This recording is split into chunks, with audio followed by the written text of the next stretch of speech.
got up the other day. Like at 3 o'clock in the morning, and I woke up and I was just walking around like a zombie. I was like, I'm so tired. I heard the devil say, go back to sleep.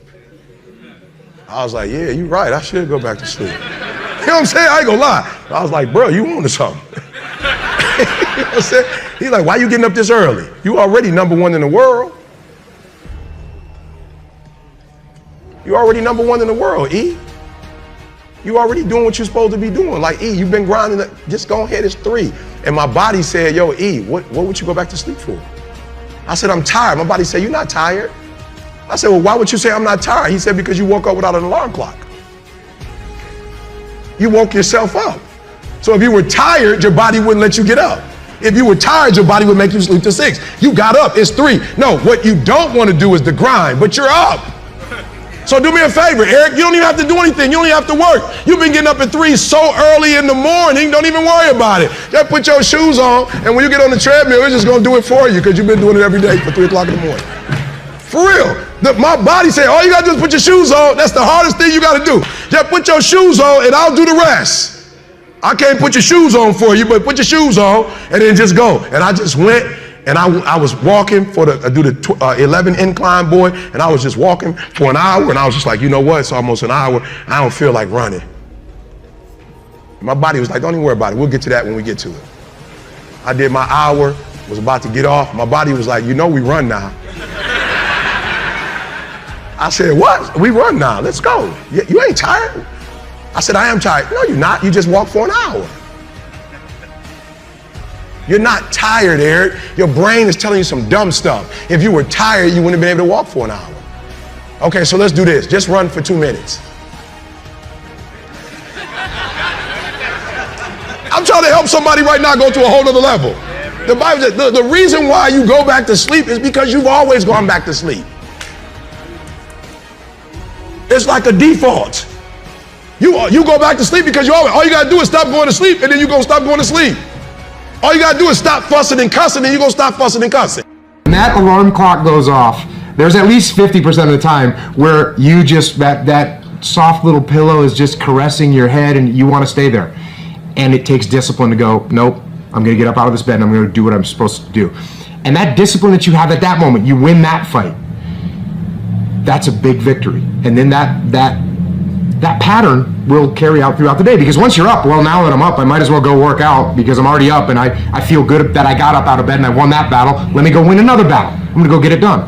And then when you show up at the office and there's someone that's got a big box of donuts that they're giving away for free, by the way, so they're just sitting there. It's almost like an insult not to take them. But when you've already gotten up early, you had the discipline there, you already worked out, you had the discipline there, and now you see the box of donuts, you're like, no, I'm not gonna eat the donuts. No donuts. You're not gonna do it. And that discipline carries on throughout the day. So now you take that and you expand that out over a week and a month, and you end up with more discipline. And it starts with that simple act of getting up and getting out of bed in the morning. They're good habits. Why would you not wake up at 4:30? Well, what does this bring to you? Waking up early, you just get a jump on the day. The reason I wake up at 4:30 in the morning is because no one else is awake yet. So that gives me the opportunity to do things that I need to get done kind of selfishly for myself. And the big one in that category is working out. And it doesn't feel good at 4:30 when you get up, but by the time 7 o'clock rolls around and you've already worked out and you've already gotten some work done and you've got some time to say goodbye to your kids before they go to school, it's infinitely better than sleeping in until 6:45 and you get out of bed and now you missed your kids going to school or whatever. You're not prepared for the day. It's awful. It has to do with waking up. Now, when you think about being productive, if you got a big day and you got a bunch of stuff you need to get done, most of us focus on when. When do I need to get up in order to get everything done? That's not what you need to focus on. The thing that really impacts your productivity is how. How do you wake up?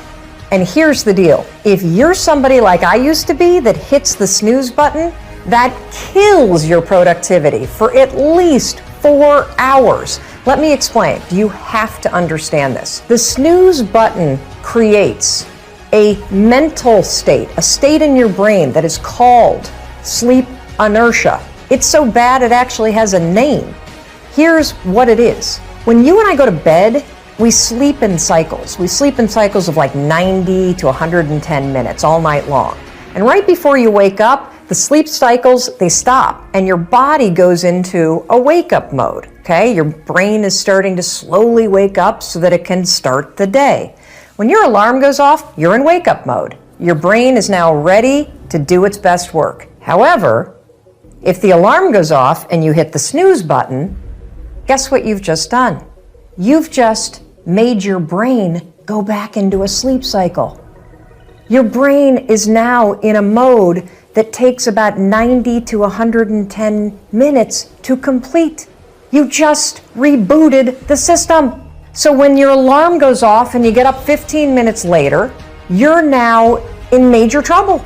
And the reason why you're in trouble is because your brain is still locked into a sleep cycle. And this is where sleep inertia comes in. You know how when you hit the snooze button, you wake up and you're like, oh my gosh, I did not get enough sleep last night. You feel so groggy. You kind of feel like this mental hangover.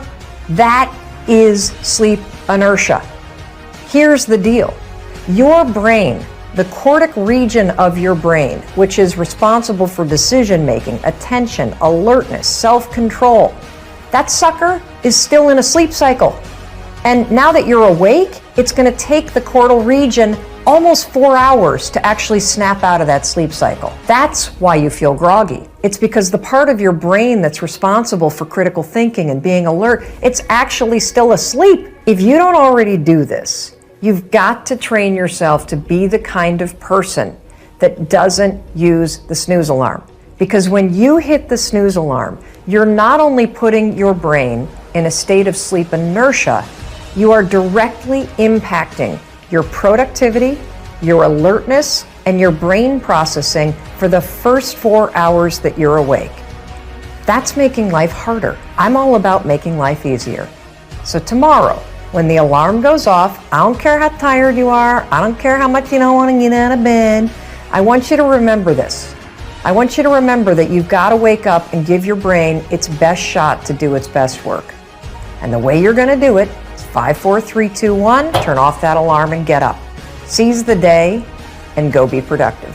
When you wake up in the morning, your willpower is strongest. When you wake up in the morning, you've got a full well of mental focus, and we know that focus in our world is even more valuable than intelligence. And I could go on the benefits. I mean, you get up at 5 a.m., you've got the world to yourself. There's no crowds. You can think, you can plan, you can care for yourself in a world where so many people are so depleted. And so the 5 a.m. club really is a game changer. And then it's not just get up at 5 a.m. and, scratch your stomach or stare up at the ceiling. Or look at your phone. Or look at, especially not, I believe you can play with your phone or change the world. You don't get to do both. Yeah. And so the 5 a.m. club method is based on the 20-20-20 formula. I'm happy to get into it, but that is tell us what it is. That's the revolutionizer. And it started from my experience with working with many billionaires. I've coached many of the most successful financiers and titans of industry for over 2 decades. And one of the things I would run them through is the way you begin your day sets up the way you live your day. And so the 20-20-20 formula that the book is based upon is pretty simple. I go into great detail in the book, but essentially it's from 5 to 5:20. The first pocket is move. And I'm a fanatic about neuroscience, and why do you get up and move? Because you're going to release serotonin, which is going to make you feel better. You're going to release dopamine, which is the pleasure and inspirational neurotransmitter. You're going to release norepinephrine, which will boost your focus. You'll promote neurogenesis. Marie, you can actually grow new brain cells. Oh, You're going to yeah, increase your metabolic rate. So the way you feel when you first wake up is not the way you're going to feel at 5:20. Second pocket of the 20-20-20 formula, 20 minutes from 5:20 to 5:40. That's on reflection. So a lot of us are busy, but what's the point of being busy if you're doing the wrong things?